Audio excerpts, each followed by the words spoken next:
This is the Mio MiVue C330.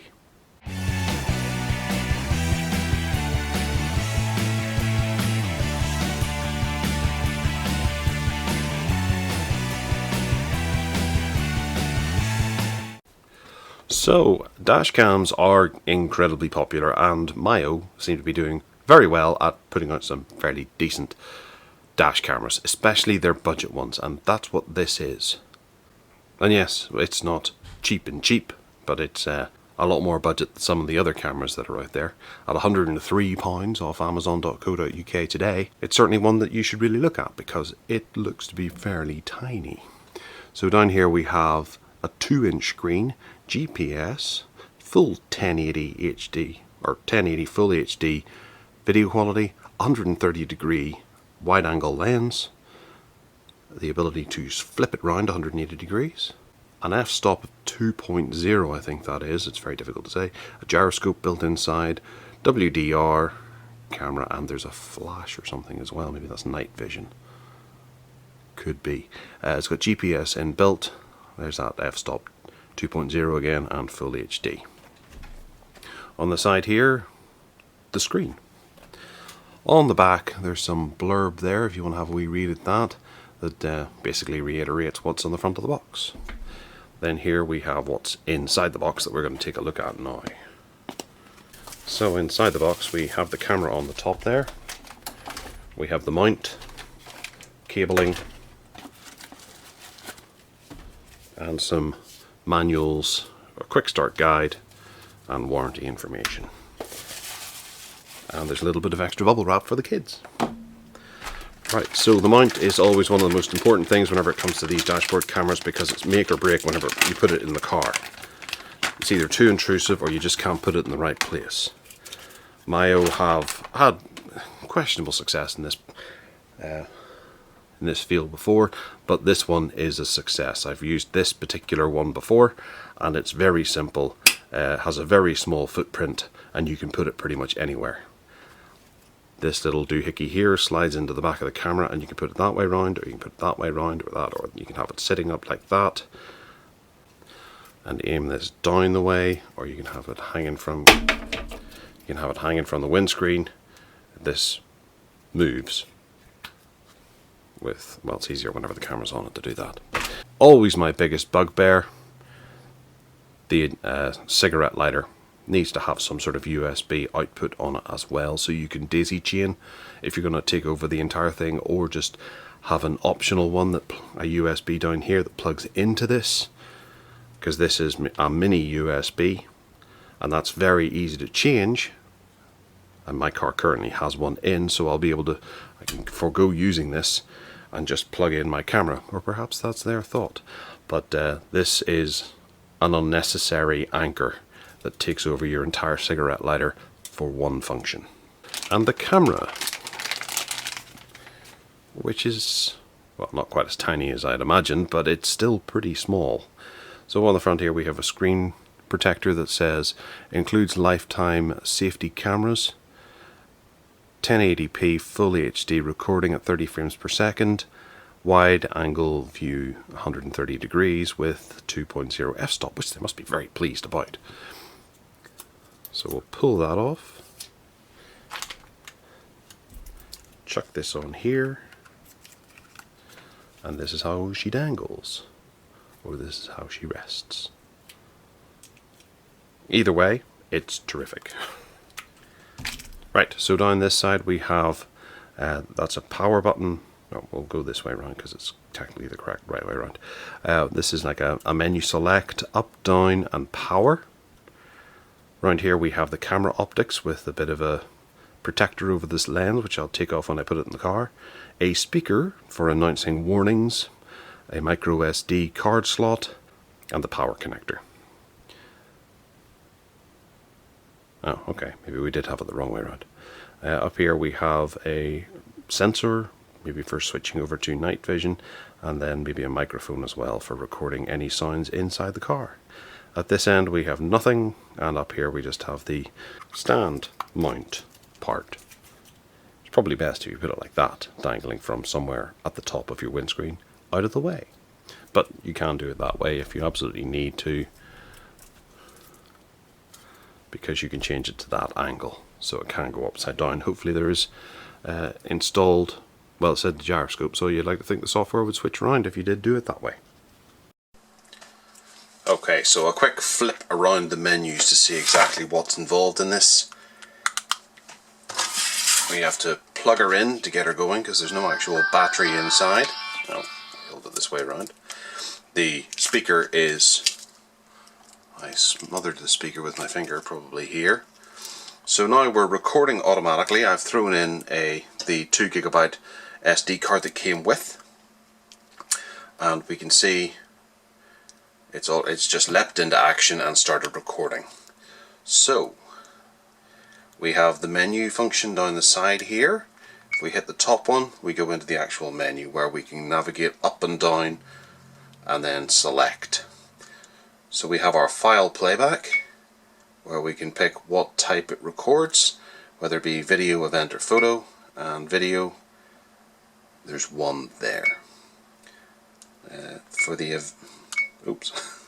event, which it will categorize itself. If the gyroscope feels a sudden smash or something like that, then hopefully that would be saved in here. And then photo is where you manually hit the photograph button and it'll save a photo in there. Maybe we could do that now. So that would be this. Oh, hang on. We'll take that off and we'll squeeze off a wee photograph of our statue over here.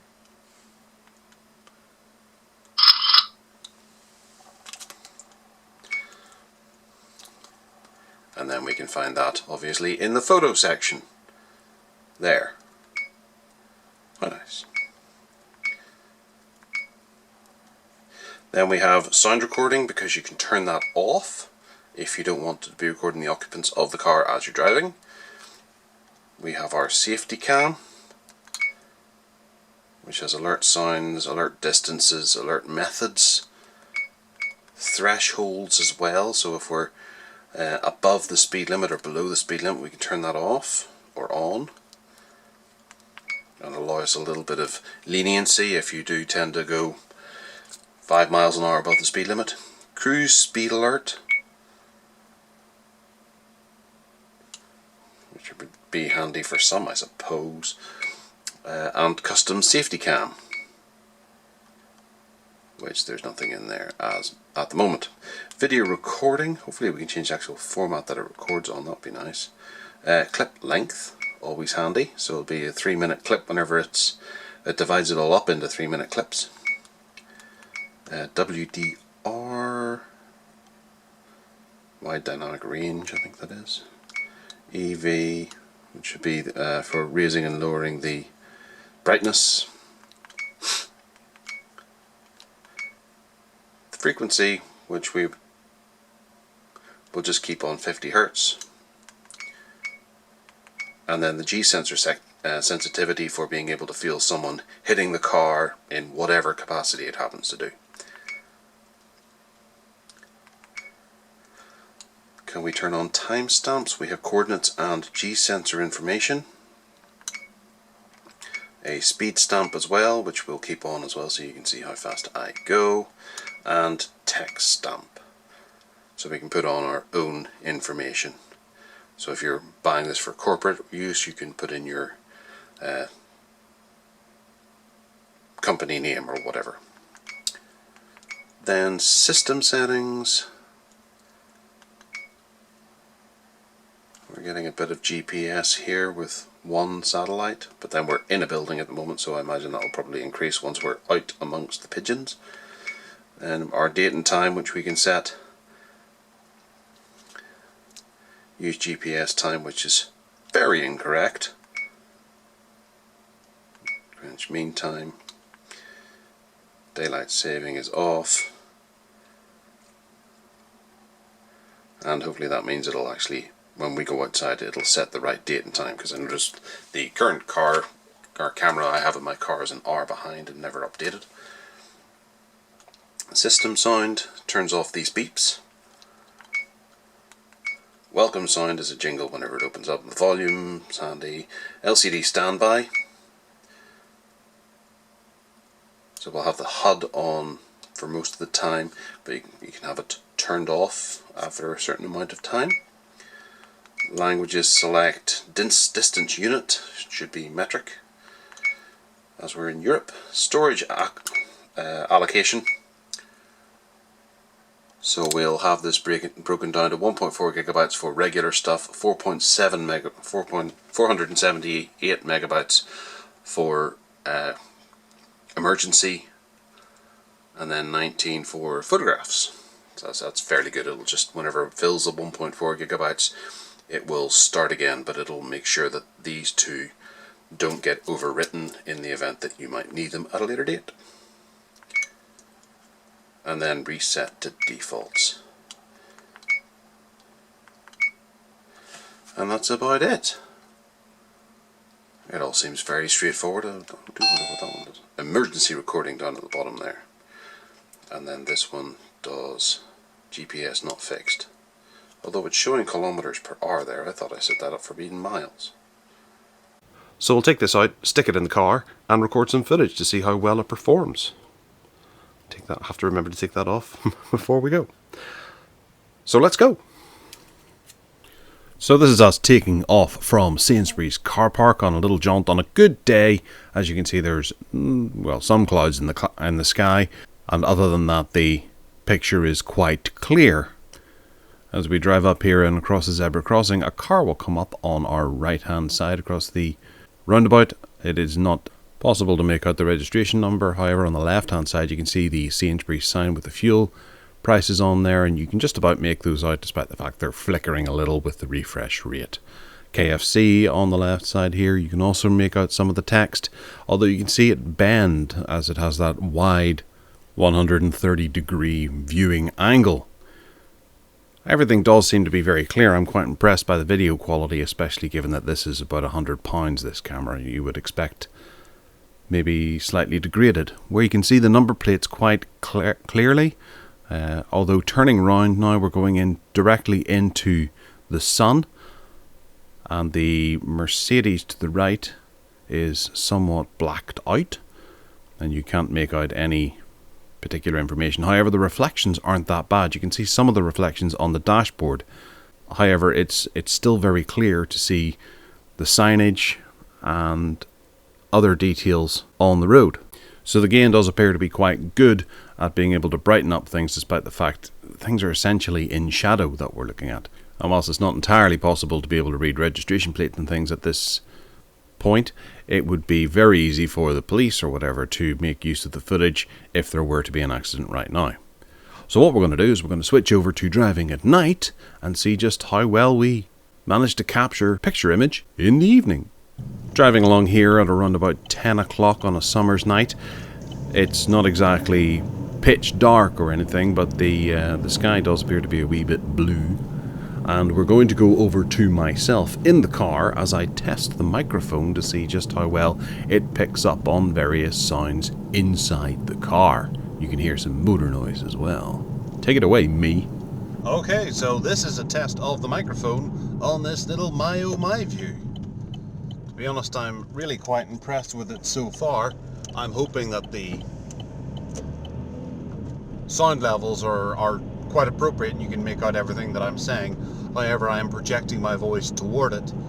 I have noticed in other footage that the conversations aren't really picked up that well, which I suppose is kind of a good thing if you're a wee bit concerned about that sort of thing being recorded by something whenever you're driving and talking and driving. So the in-car microphone seems to work quite well, although I was obviously talking toward the microphone in the hope that it would pick me up. Other than that, the whole system appears to be pretty good. It's very reliable. I haven't noticed it crash at all, and it has recorded a decent amount of footage on me for the last week or so that I've had this.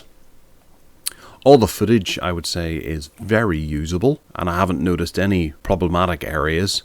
However, I haven't noticed any particular warnings or sound bells going off yet. Either A, because I'm not driving dangerously enough to warrant them, or B, maybe they're just not turned on and I can't exactly remember how I left it whenever I unboxed it.